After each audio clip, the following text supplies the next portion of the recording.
Ola, chámome Laura e veño falarvos dun libro titulado Avións de papel. Esta historia foi escrita polo autor Xavier Estévez e ilustrada por Marcos Viso. A súa editorial é Xerais.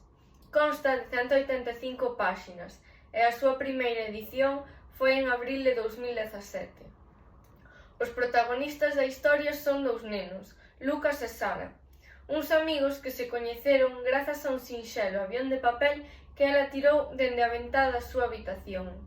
Os rapaces comparten o amor pola lectura e a escritura, mais a ela o que lle fascina é a pintura e o debuxo. Todo cambia aquel día co primeiro grafiti de Hooper na Alameda. Os nenos quedaban fascinados mirando aquelas pinturas anónimas. Quen era en realidade a persoa que os facía e por que se ocultaba? A min, persoalmente, esta novela gustoume moito, xa que nos fala sobre o que pode chegar a suceder nunha amizade xa entrelazada coa arte urbana.